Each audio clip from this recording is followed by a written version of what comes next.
मध्य प्रदेश के मुख्यमंत्री माननीय डॉक्टर मोहन जी यादव को हमारा नमन नमन कोटि कोटि नमन और प्रणाम। माननीय महोदय, आपसे निवेदन है कृपया मंच पर आएं और हमारे 2 दिवसीय उद्यमिता के त्योहार की गरिमा बढ़ाएं। Your gracious presence has elevated the dignity of this event. आपके स्वागत के लिए मैं मंच पर आमंत्रित करना चाहूंगी हमारी संस्था के सदस्य मनप्रीत जी अरोरा, फाउंडर इको निमृत, एवं साक्षी जी इंगोले, को फाउंडर रॉक फार्म को।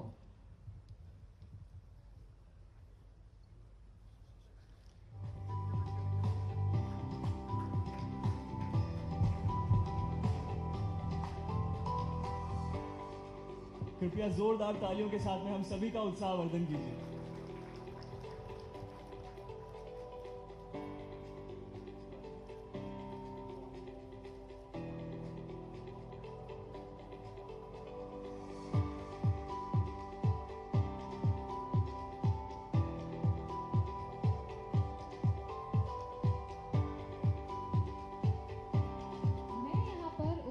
रेखांकित करना चाहूंगी आईएएस अधिकारी श्री चंद्रमौली जी का, जो वर्तमान में मैनेजिंग डायरेक्टर हैं एमपी इंडस्ट्रियल डेवलपमेंट कॉर्पोरेशन के।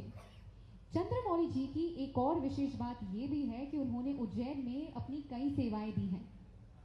हमें बहुत बहुत आभारी हैं कि Shri Raghavendra ji Singh, principal secretary honourable CMO, यहाँ हमारे इस इवेंट का हिस्सा हैं और उनकी प्रेजेंस यहाँ यंग एंटरप्रेन्योर्स को प्रेरित कर रही है। हम सभी के चहीते और बेहद ही लोकप्रिय नेता हमारे प्रदेश के मुखिया ऑनरेबल डॉक्टर मोहन यादव, आपके विकास पुरुष होने के अर्थ को आज सिर्फ मध्य प्रदेश ही नहीं, देश विदेश में सभी समझ पा रहे हैं। आपके हाल ही में चर्चित यूके और जर्मनी के इन्वेस्टर्स मीट की आपको और पूरे के पूरे मध्य प्रदेश को बहुत बहुत शुभकामनाएं। आपके अनुभव की कहानियां और इस सत्र में अपॉर्चुनिटीज इन मध्य प्रदेश में जानने के लिए हम सभी बड़े बड़े उत्सुक हैं। और समय ना व्यर्थ करते हुए मैं शिवोय ज्ञानी पूरे वाईएफ की ओर से आपसे निवेदन करूंगा कि आप आएं और हमारे सभी डेलीगेट्स का उत्साहवर्धन करें। डॉक्टर मोहन जी यादव, जोरदार तालियां।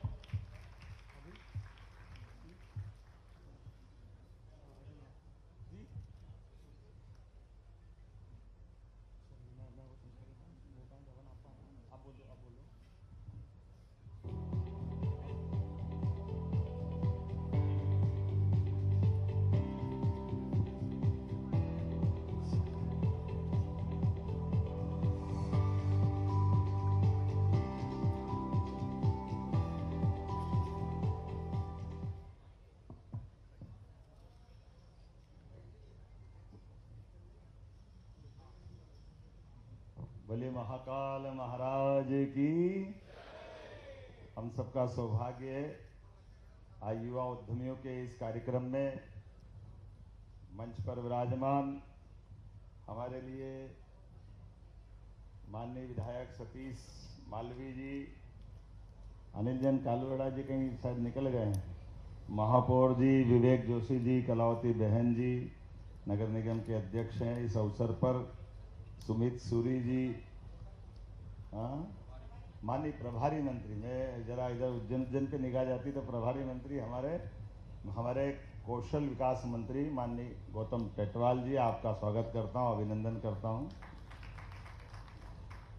मंचस्थ सभी अतिथिगण और आप सब, सबसे पहले तो विलंब से आने की थोड़ी क्षमा चाहता हूं।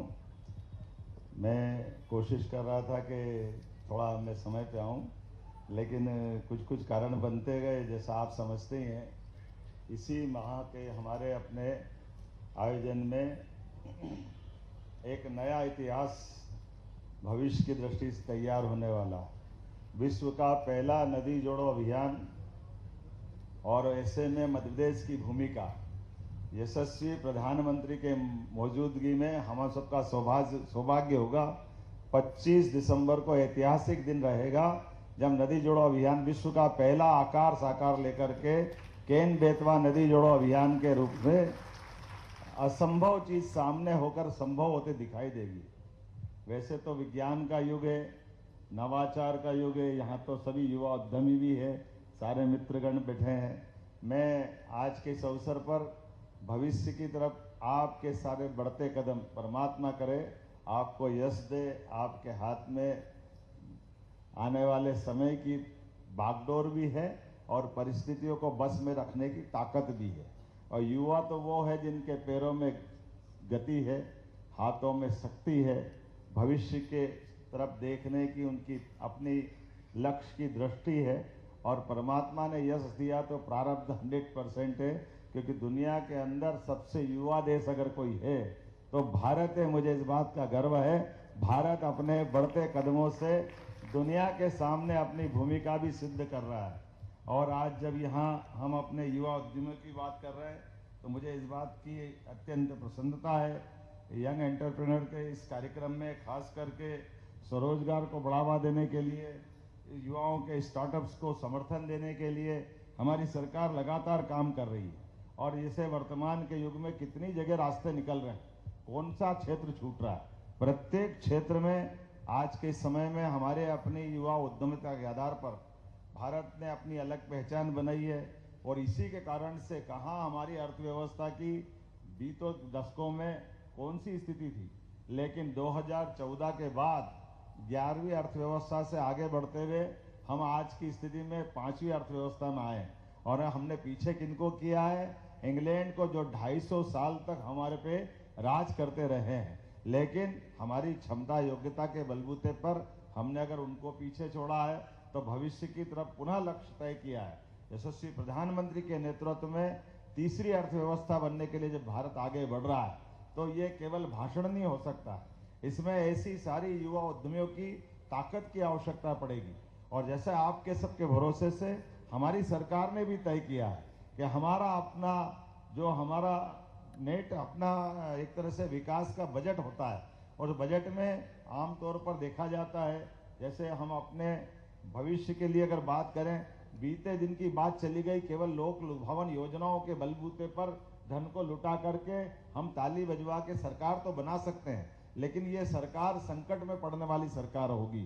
सरकार सफलता के साथ कब काम करेगी? जब सभी प्रकार की वित्तीय व्यवस्था हो।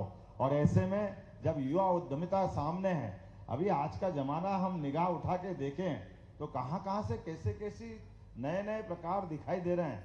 हमारे लिए बदलते दौर में यहाँ से लेके वहाँ तक हमारे सारे वरिष्ठ नेता दिखाई दे रहे हैं, रायन भारती से लेकर के सारे लोग भी। लेकिन मैं अभी आप जब बात कर रहा हूँ, आज अभी आपके कार्यक्रम के ठीक थोड़ी देर बाद पीछे ही इंजीनियरिंग कॉलेज की कैंपस में हमारे आईटी पार्क का भूमि पूजन होने वाला है। मुझे इस बात की प्रसन्नता है कि जब हम युवा उद्यमियों के बीच बात कर रहे हैं तो युवा संभावनाओं को लेकर के भी ठोस धरातल पे योजनाओं का मैदान में उतरना अत्यंत आवश्यक है। और इतने नहीं, हमने तो बजट में भी पर्याप्त रूप से सभी स्टार्टअप के लिए पर्याप्त धनराशि रखी है कि हमारे अपने युवा मित्र जितना आगे बढ़ सकते करें। मैं जब शिक्षा मंत्री था तो मैंने 6 विश्वविद्यालय में इंक्यूबेशन सेंटर भी बनवाए थे, क्योंकि हम केवल स्मार्ट सिटी हो, यूनिवर्सिटी हो, जहाँ जैसे जगह मिले, हर स्थान पर हमारी युवा कल्पनाशीलता को मौका देने की आवश्यकता है। और इसी नाते से जब अपन यहाँ कोई बात कर रहे हैं, मेरे अपने अधिकारी भी आए हुए होंगे, यहाँ चंद्रमौली शुक्ला होंगे, यहाँ हमारे प्रमुख सचिव राघवेंद्र सिंह दिखे थे। कहाँ है राघवेंद्र सिंह? तो अब आपके हाथ में पतवार है, दोनों के हाथ में, क्योंकि मुझे एक जगह और जाना, मैं विलंब से आने की क्षमा भी चाहता हूँ। और ये जितने भी हमारे अभी तक के कार्यक्रम हो, उसमें सबसे बढ़िया कार्यक्रम ये होना चाहिए, ये मेरी इच्छा है। और इस भावना के आधार पर भविष्य को लेकर के हमारी अपनी दिशा कैसी बने, किस किस क्षेत्र में बने। अब संभावना का भी क्षेत्र कैसा है, बोलने के लिए अटपटा लगेगा, लेकिन हमने देखा है कि आज के जमाने के अंदर इजराइल ने जो करके दिखाया है, वाकई वो सीखने वाली बात। 1 करोड़ से भी छोटी आबादी का देश चारों तरफ दुश्मनों से घिर करके उनके निपटने के तरीके भी कैसे होंगे। पहले मोबाइल की अफवाह चला दी तो मोबाइल रखवा दिए, फिर पेजर लाया तो पेजर में बम फट जाए। ये कौन सा दौर है? हमने तो नए दौर देखा। कितने प्रकार से कहाँ कहाँ कल्पनाशीलता और कितनी ठोस कार्रवाई की होगी। और वाकी टॉकी में भी बम का इस्तेमाल किया गया। अर्थात नवाचार के साथ भविष्य की ऐसी बहुत सारी संभावनाओं में हम सबके लिए रास्ता बनता है। लेकिन आज के इस अवसर पर मुझे तो आनंद आ रहा है। ये आनंद डबल तब बढ़ जाता है कि जब उज्जैन में यह कार्यक्रम हो रहा है, यद्यपि में प्रदेश का मुझे दायित्व है, लेकिन काल के प्रभाव में सम्राट विक्रमादित्य व्यापार, व्यवसाय, कला, इतिहास, संस्कृति, गौरवशाली विरासत, सनातन धर्म की व्यवस्था, भौगोलिक, खगोलिक जितने प्रकार के गुण हो सकते हैं, उन सारे गुण से सर्वगुण संपन्न कोई भूमि अगर है तो मुझे इस बात की प्रसन्नता, ये अवंतिका नगरी है, उज्जैन ही है। ऐसे में जब हमारे बीच सारे अपने उज्जैन के भी और बाहर के भी सारे मित्र आकर के कोई निर्णय करेंगे और इस दिशा में आगे बढ़ेंगे, तो निश्चित रूप से न केवल उज्जैन, न केवल मध्य प्रदेश, ये पूरे देश में अपनी पहचान विश्व के परिदृश्य पे स्थापित करेंगे, ऐसी मेरी शुभकामना भी है और ये मैं बधाई भी देता हूँ। मुझे इस बात की प्रसन्नता है, कोई बड़ा बिजनेस करे ऑर्गेनाइजेशन के दृष्टि से, कोई छोटा से छोटा आइडिया भी हो, हमारी सरकार बनने के बाद हमने लगातार निवेश को प्रोत्साहन देने के लिए और खास करके इसी प्रकार से प्रयास किया कि हमारी इन्वेस्टर समिट अगर होगी तो छोटे छोटे स्थान पे भी होगी, और छोटे स्थान पे भी हमने अपनी दृष्टि स्पष्ट रखी है कि हमारे जो लोग लोकल स्तर पर जो लोग काम कर रहे हैं हमारे साथ, उनको भी अवसर देंगे। उनके अलावा अगली कड़ी में जिनका प्रदेश के स्तर पर निवेश करने की इच्छा है, एक धंधा ऑलरेडी कर रहे हैं, दूसरे धंधे में जाना चाहते हैं, सभी प्रकार के प्रोत्साहन देकर उसको वहां भी मदद करेंगे। तीसरी, हमने अपनी रोड मैप पे प्लान बनाया कि बाकी ऐसे बड़े बड़े महानगर जो अपनी अलग पहचान बना चुके हैं, वो कोयम्बटूर हो, बेंगलोर हो, या वर्तमान में हम मान के चले कलकत्ता से लेके मुंबई तक की सारे स्थानों पर हमने अपने व्यापार व्यवसाय को बढ़ाने के लिए वहां के रोड शो आयोजित किए और सारे उद्यमियों से कहा कि बदलते दौर में निश्चित रूप से मध्य प्रदेश की जो संभावना है, मध्य प्रदेश में युवा स्किल भी है, हमारे बड़ी संभावना है जो, और दूसरी सरकार के साथ सारी अनुकूलता है। मैं अपने सारे जितने भी पीएस और अलग अलग विभाग के प्रमुखों लेकर के उनकी अपनी बात करवाता हूं, और करवाने के बाद कहता हूं कि ये जो योजनाएं हैं ये सबसे अच्छी योजना है, जिसके आधार पर हमारी जो स्कीम होती है, स्कीम पे विस्तृत बात करते हैं। लेकिन इतना ही नहीं, मैं भी पूरा समय देकर बात करने के बाद बोलता हूं कि ये जो कर रहे हैं वो अपनी जगह है, इसके अलावा भी आप इससे भी कुछ बड़ा करने वाले हो तो सरकार के मुखिया के नाते मैं मौजूद हूं। मैं सबको मौका देना चाहता हूं, किसी के भी मन में अगर व्यापार व्यवसाय को बड़ा करना है तो हमारी सरकार सभी प्रकार की अनुकूलता लेके चलती है। मुझे मालूम है कि ठंड का टाइम है, जेब में हाथ डले हैं, लेकिन मुझे लगता है ऐसी बात पे तो कुछ समर्थन आना चाहिए।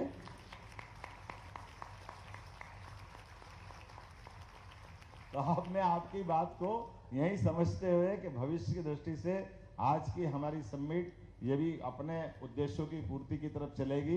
एक बार फिर मध्य प्रदेश सरकार की ओर से आपका स्वागत करता हूं, अभिनंदन करता हूं और परमात्मा से कामना करता हूं आपके हाथ में यश रहे और आप देश और प्रदेश की प्रगति में आगे बढ़कर के सहयोग करें। बहुत बहुत धन्यवाद। भारत माता की जय।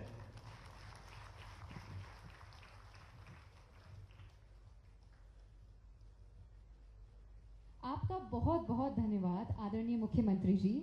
आपके आगमन और आपके द्वारा साझा किए हुए इन इंस्पिरेशनल वर्ड से हम सभी में जोश उमड़ गया है। आपके आशीर्वाद से मध्य प्रदेश एक यंग एंटरप्रेन्योर कैपिटल बनने से दूर नहीं। Let's have another round of applause for honourable chief minister Shri Mohan ji Yadav.